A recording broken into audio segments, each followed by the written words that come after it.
अस्सलाम वालेकुम my dear students, this is sir Saad your mathematics teacher. Student class 9 mathematics का chapter number 1 real and complex number systems continue है और exercise 1.4 चल रही है। एक्सरसाइज नंबर 1.4 पढ़ने से पहले हमने कुछ लॉज ऑफ एक्सपोनेंट पढ़े थे जो पूरी एक्सरसाइज में हर क्वेश्चन में यूज़ होंगे। ओके, तो आज का जो हमारा ये क्वेश्चन है वो भी रूल्स पर बेस करता है। तो मैं अगेन आपको यही एडवाइस कर रहा हूँ कि अगर आपने वो रूल्स स्टिल अब तक नहीं सीखे तो आप प्रीवियस लेक्चर्स को देखें, उन रूल्स की बहुत अच्छी सी प्रैक्टिस करें, तो फिर आपको ये तमाम जो क्वेश्चंस जो अभी हम करने वाले हैं वो बहुत अच्छे से समझ में आ जाएंगे। तो स्टार्ट लेते हैं स्टूडेंट, एक्सरसाइज नंबर 1.4 और हम जो क्वेश्चन स्टार्ट लेंगे आज वो है क्वेश्चन नंबर 2। देखिए क्वेश्चन नंबर 2 पर कमांड ही क्या लिखी हुई है, उन्होंने कमांड में मेंशन किया हुआ simplify using law of exponent. मतलब वो आपसे यही चाहते हैं कि आप जो इस क्वेश्चन का आंसर दो वो लॉ ऑफ एक्सपोनेंट के मुताबिक दो। ठीक हो गया। अच्छा चल स्टार्ट लेते हैं। तो पहले क्वेश्चन का आंसर मैं कुछ इस तरह से जनरेट करूंगा कि मैंने देखा कि दोनों जगह सेम बेसिस हैं, 1/3 1/3 बोथ आर सेम और दोनों मल्टीप्लाई हो रहे हैं। तो हमने एक रूल पढ़ा था कि अगर सेम बेसिस मल्टीप्लाई होती हैं, अगर सेम बेसिस मल्टीप्लाई होती हैं तो उनकी पावर्स को आप ऐड कर लो। ठीक है, तो अगर ये सेम बेसिस हैं तो इसको आप जब मल्टीप्लाई करोगे तो आप सिर्फ एक दफ़ा 1/3 लिखोगे। ठीक हो गया। 4 + 5 का आंसर आता है 9 और ये हो गया आपका फाइनल आंसर। अच्छा, अब यहाँ पर एक छोटी सी कंफ्यूजन ये है, क्या हमें 9 को 1 पर और 9 को 3 पर अप्लाई करना है? देखें इसकी मैं आपको एक आसान सी एक बात बताता हूँ। हमारी जो टेक्स्ट बुक है क्लास 9 मैथ्स की, उसमें आंसर यहाँ पर स्टॉप हो जाता है। पर मैंने आपको पहले भी बताया कि इन क्वेश्चंस की इंपॉर्टेंस क्या है। ये शॉर्ट आंसर्स में या डिटेल्ड आंसर में नहीं आते, ये एमसीक्यूज में आते हैं। तो बिल फर्ज मान लेते हैं अगर ये हमारे पास एमसीक्यूज में आता है और सही ऑप्शन में ये नहीं होता तो हमें इसके आगे भी काम करना पड़ेगा। हमें 1 को 9 टाइम्स मल्टीप्लाई करना पड़ेगा और 3 को 9 टाइम्स मल्टीप्लाई करना पड़ेगा। अब चाहे तो आप वो लिख कर लें या आप अपने कैलकुलेटर की मदद से कर लें। फिलहाल हमारी टेक्स्ट बुक ये आंसर फॉलो कर रही है तो हमने इसको यहाँ पर स्टॉप कर दिया। ओके, पार्ट 2 की तरफ चलते हैं। पार्ट 2 में सेम टू सेम वही काम हो रहा है, बेसिस आर सेम। यहाँ पर भी 3/4 है, यहाँ पर भी 3/4 है। तो जब इसे मल्टीप्लाई करूँगा तो मैं 3/4 को सिर्फ और सिर्फ एक मरतबा लिखूंगा लाइक दिस, और फर्स्ट ब्रैकेट पर पावर 5 है, सेकंड ब्रैकेट पर पावर 2 है। मल्टीप्लाई में पावर्स को ऐड किया जाता है तो 5 + 2 वी गेट 7। तो ये हमारा आंसर हो गया। ठीक है। अच्छा, इसके बाद पार्ट 3 में थोड़ा सा काम अलग है। पार्ट 3 में जो एक डिफरेंस आ रहा है वो ये आ रहा है कि इस ब्रैकेट के साथ भी माइनस है और इस ब्रैकेट के साथ भी माइनस है। इससे कोई फर्क नहीं पड़ता स्टूडेंट्स, साइन हो या ना हो, आपको ये नोट करना है कि क्या बेसिस सेम है। तो यस, दोनों की बेसिस सेम है, यहाँ पे भी 4/5 है और यहाँ पे भी 4/5 है। तो इसका आंसर क्या हो जाएगा स्टूडेंट्स? इसका आंसर हो जाएगा -4/5, बिकॉज माइनस भी बेस का ही हिस्सा था। -4/5 और मल्टीप्लाई में पावर ऐड हो जाती है, 5 + 3 आंसर आ गया 8। यहां पर भी मैं आपको वही बात बताऊंगा कि अगर आप इसे फर्दर सॉल्व करना चाहें तो कर सकते हैं। फर्दर कैसे सॉल्व किया जाएगा? -4/5 पर होल पावर लगी हुई है 8, 4 को भी 8 टाइम्स मल्टीप्लाई करें, 5 को भी 8 टाइम्स मल्टीप्लाई करें तो आपको आपका सिंपलेस्ट आंसर मिलेगा। मगर हमारी टेक्स्ट बुक में आंसर ये है तो फिलहाल हम इसको यहाँ तक छोड़ रहे हैं। ये बात जो मैं आपको बता रहा हूँ फर्दर सॉल्व करने की, वो एमसीक्यूज के लिए। अगर एमसीक्यूज में ये ऑप्शन नहीं हो और सिंप्लीफाइंग वाला ऑप्शन हो, फाइनल वाला ऑप्शन हो, तो आप अपने कैलकुलेटर की मदद से इसको सॉल्व कर सकते हो। ओके, पार्ट 3 तक हो गई बात। पार्ट 4 की तरफ चलते हैं। पार्ट 4 में क्या हो रहा है? पार्ट 4 में हमारे पास जो रूल लग रहा है वो कौन सा वाला रूल लग रहा है, पहले मैं आपको याद दिलाता हूँ कि अगर दो टर्म्स मल्टीप्लाई हो रही हों और उनके ऊपर कोई भी पावर हो तो वो पावर दोनों टर्म्स पर इंडिविजुअल लग जाती है। यहाँ पर अगर मैं देखूं तो -3 और 5 ये दोनों मल्टीप्लाई हो रहे हैं और इनके ऊपर जो है वो एक पावर लगी हुई है, तो वो दोनों पर इंडिविजुअल अप्लाई हो जाएगी। तो अगर उसे मैं दोनों पर इंडिविजुअल अप्लाई करूंगा तो वो कुछ इस तरह का हो जाएगा, -3 की पावर क्यूब। बात समझ में आई? ये 3 आकर इस 3 पर अप्लाई कर दिया गया, मल्टीप्लाई बाय 5 2 और इस पर पावर क्या आ जाएगी 3। अब सवाल ये बनता है मैंने यहाँ ब्रैकेट क्यों यूज किया? मैंने यहाँ ब्रैकेट इसलिए यूज किया स्टूडेंट क्योंकि 5 के पास उसकी अपनी एक पावर और थी दैट इज 2 और एक नई पावर आने वाली थी। अगर मैं यहाँ ब्रैकेट यूज नहीं करता तो ये बड़ा अजीब सा लगता। कुछ स्टूडेंट तो ये समझते हैं ये 23 लिखा हुआ है, इसलिए हमने यहाँ पे ब्रैकेट यूज किया। अब क्या होगा स्टूडेंट्स, पावर के ऊपर पावर लगी हुई हो तो उसका तरीकेकार ये होता है कि आप इस पावर को और इस पावर को सिंपल मल्टीप्लाई कर लो। तो 2 इंटू 3, जब आप 2 को 3 से मल्टीप्लाई करोगे तो आपके पास आंसर आ जाएगा 6 और ये हो गया हमारा फाइनल आंसर। ठीक हो गया। जब भी पावर के ऊपर पावर लगी होती है तो आप उसको सिंपल मल्टीप्लाई कर लेते हो। क्लियर? अच्छा, नेक्स्ट क्वेश्चन भी पुराने क्वेश्चन के जैसा ही है। दो अल्फाबेट्स, दो नंबर्स मल्टीप्लाई हो रहे हैं और उनके ऊपर होल पावर लगी हुई है 3।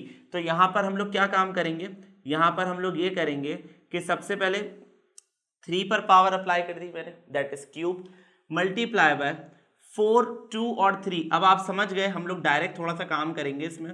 2 3 हो जाएगा 6, तो ये हमारा फाइनल आंसर हो गया। ठीक हो गया। अच्छा, अगर आप ये ब्रैकेट हटाना चाहो तो ये ब्रैकेट हटा दो, मगर आप बात को जरा गौर से समझिएगा। एक बड़ा यूनिक काम, एक बड़ा इंपॉर्टेंट काम यहाँ आने वाला है।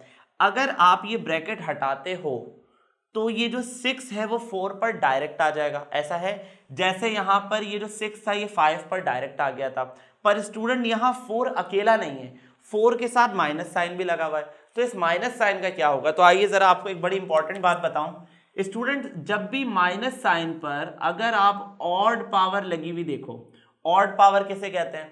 1 3 5 7 9 इस तरह की पावर हो तो माइनस साइन माइनस ही रहता है, मगर अगर माइनस साइन पर आप पावर लगी हुई देखो इवन मतलब 2 4 6 8 10 तो माइनस कन्वर्ट हो जाता है प्लस में। ये बात बहुत इंपॉर्टेंट है, याद रखने वाली बात है। माइनस पर पावर लगी हुई है 6 एक इवन नंबर है, तो 6 एक इवन नंबर है तो इसका आंसर हो जाएगा 3 की पावर क्यूब इंटू 4 की पावर 6। वो माइनस कहाँ चला गया जो 4 के साथ लगा हुआ था? जब माइनस के ऊपर इवन पावर होती है तो वो क्या बन जाता है? प्लस बन जाता है। And as we all know कि प्लस साइन अलग से लिखा नहीं जाता, तो इसका आंसर क्या हो गया? 3 की पावर 6 इंटू 4 की पावर 3 की पावर क्यूब इंटू 4 की पावर 6। ओके, नेक्स्ट क्वेश्चन जो है हमारा उसमें दोनों फ्रैक्शंस हैं और अच्छी बात ये है कि दोनों की बेसिस जो है वो सेम है। तो इसका तरीकेकार क्या है? इसका तरीकेकार ये है कि आप इसको एक दफ़ा लिख लोगे एज इट इज़ और इसकी पावर्स को प्लस कर लोगे। इसकी पावर है 5, उस वाले की पावर है 4, 5 + 4 वी गेट 9 और ये हमारा आंसर हो गया। इसमें कुछ भी फर्क नहीं था। ठीक है। अच्छा, नेक्स्ट आते हैं इस क्वेश्चन की तरफ। यहाँ पर क्या हो रहा है? यहाँ पर 3 ब्रैकेट्स हैं, एक वक्त के अंदर 3 ब्रैकेट्स यूज हुए हैं, पर कोई रिस्ट्रिक्शन थोड़ी है। जब आप लॉ ऑफ एक्सपोनेंट्स पढ़ते हो तो वहां कहीं नहीं लिखा हुआ कि ये सिर्फ 2 ब्रैकेट पर लग सकता है या 1 ब्रैकेट पर लग सकता है। Law of exponent multiple brackets पे लग सकता है। एक ही लॉ बहुत सारे ब्रैकेट पर एक साथ लगाया जा सकता है। गौर से सुनिएगा, 3 चीजें मल्टीप्लाई हो रही हैं, 3 ब्रैकेट्स मल्टीप्लाई हो रहे हैं। काम की बात यह है कि तीनों ब्रैकेट्स में जो बेसिस हैं वो सेम है। तो हम लोग क्या करेंगे, हम लोग यहाँ पे ये करने वाले हैं कि मैंने तीनों ब्रैकेट्स के बिहाफ पर सिर्फ एक दफा -c/d लिख दिया। ये बात समझ में आ गई? इसकी पावर 2 है, इसकी पावर 3 है, इसकी पावर 5 है। जरा तीनों को ऐड कर लीजिए, 2 + 3 5, 5 + 5 10, तो इसका आंसर हो गया -c/d की पावर 10। पर स्टूडेंट्स हम इसको और सिंप्लीफाई कर सकते हैं। कैसे? हम इस 10 को c पर भी लगा सकते हैं अलग, d पर भी लगा सकते हैं अलग, माइनस को भी सिंप्लीफाई कर सकते हैं। माइनस पर पावर आ रही है 10, 10 कौन सा नंबर है? 10 इवन नंबर है। और अभी हम क्या सीख कर आए कि माइनस पर अगर इवन पावर होती है तो माइनस खत्म होके प्लस बन जाता है। पर वही सारी बात हम ये सब उस वक्त करेंगे जब हमारे पास मल्टीपल चॉइस क्वेश्चंस होंगे। अभी हम बुक के क्वेश्चंस कर रहे हैं, तो बुक के आंसर को सेटिस्फाई करने के लिए मैं इसको यहीं तक छोड़ रहा हूं। ठीक हो गया। अच्छा, आगे के जो क्वेश्चंस हैं उसमें सिंपल वेरिएबल्स हैं मगर वो एक से ज्यादा मर्तबा यूज हुए। लाइक यहां पर भी m लिखा हुआ है तो यहां पर भी m लिखा हुआ है, यहां पर भी n लिखा हुआ है, यहां पर भी n लिखा है, यहां पर भी t लिखा है, यहां पर भी t लिखा है। एक काम करते हैं, क्यों ना हम इन अल्फाबेट्स को, इन वेरिएबल्स को अरेंज कर लेते हैं। किस तरह से? ये सिंपल वाला m कॉपी कर लिया मैंने और उसके फौरन बाद मैंने लिख दिया m की पावर 5। उसके बाद ये n कॉपी कर लिया मैंने n स्क्वायर वाला, और उसके फौरन बाद मैंने लिख दिया n की पावर क्यूब। उसके बाद मैंने लिख दिया t की पावर 4, और उसके फौरन बाद मैंने लिख दिया t की पावर 7। अब ये सॉल्व करने के हिसाब से बहुत आसान हो गया क्योंकि अल्फ़ाबेट्स अरेंज है। हमने ये सीखा था मल्टीप्लाई में पावर ऐड होती है, तो 2 दफ़ा m लिखा हुआ है, हम लोग क्या करेंगे यहाँ पर सिर्फ और सिर्फ 1 दफ़ा m लिखेंगे। इसकी पावर 5 है, इसकी पावर 1 है, 5 प्लस 1 यहाँ पर आ जाएगा m की पावर 6। n के लिए भी सेम टू सेम काम होगा, इस n की पावर स्क्वायर है, उस n की पावर क्यूब है, 2 प्लस 3 यहाँ आ जाएगा 5। t के लिए भी सेम टू सेम काम होगा, t की पावर 4 और उस t की पावर 7, तो ये हो जाएगा 7 प्लस 4 11। बात समझ में आ गई। सारे के सारे अल्फाबेट्स को पहले अरेंज किया और उस पर लॉ ऑफ एक्सपोनेंट लगा दिया। ओके स्टूडेंट्स, तो पार्ट 9 में क्या होगा, पार्ट 9 में भी सेम वही क्राइटेरिया है, 3 अल्फाबेट्स हैं हमारे पास a के लिए, तो आप इन 3 अल्फाबेट्स को पहले एक साथ लिख दो, लाइक a स्क्वायर और a क्यूब और इसमें a की पावर 4। ठीक हो गया, ये a के अल्फाबेट्स आ गए। इसके बाद b कितनी दफ़ा लिखा हुआ है हमारे पास, b 2 दफ़ा लिखा हुआ है, b की पावर स्क्वायर और b की पावर 4 ये एक साथ आ गए। और c कितनी दफ़ा लिखा हुआ है, c भी 2 दफ़ा लिखा हुआ है, c की पावर 5 और c की पावर क्यूब। अब क्या करेंगे स्टूडेंट्स, अब हम इनको मल्टीप्लाई करेंगे, तो यहाँ पर a की क्या पावर हो जानी चाहिए, 2 प्लस 3 5, 5 प्लस 4 9, तो a की पावर हो गई 9। b की क्या पावर हो जाएगी, 2 प्लस 4, b की पावर हो जाएगी 6, और c की क्या पावर हो जाएगी, 5 प्लस 3 8। तो ये जो क्वेश्चंस थे हमारे 1.4 के टोटल 9 पार्ट्स जो है यहाँ सॉल्व हो चुके हैं, और अब इसके रिमेनिंग जो 3 पार्ट्स हैं उसकी तरफ चलते हैं। ओके स्टूडेंट्स, तो क्वेश्चन नंबर 2 कंटिन्यू है, और क्वेश्चन नंबर 2 के हमने लास्ट उसमें अभी 9 पार्ट सॉल्व किए हैं, और अब हम पार्ट 10 से सॉल्व करना शुरू कर रहे हैं। ठीक है, पार्ट 10 में क्या हो रहा है स्टूडेंट्स, पार्ट 10 में हमारे पास एक कोफिशिएंट भी है। कोफिशिएंट किसे कहते हैं, अल्फाबेट्स के साथ जो टर्म अटैच होती है, जो नंबर अटैच होता है, हम उसे कोफिशिएंट कहते हैं। अच्छा, यहाँ इस 10 का कोई काम नहीं है, आर्टिफिशियली इसको लेकर चलेंगे, इसका आंसर में कोई रोल नहीं है, इसको आपने कुछ भी सॉल्व नहीं करना। ठीक हो गया, तो हम सिर्फ क्या करेंगे, आपने सिर्फ एक दफ़ा 10 लिखा और आपने अल्फाबेट्स को अरेंज कर लिया, लाइक x 4 के बाद x स्क्वायर होना चाहिए ताकि सिमिलर अल्फाबेट्स एक साथ आ जाएं।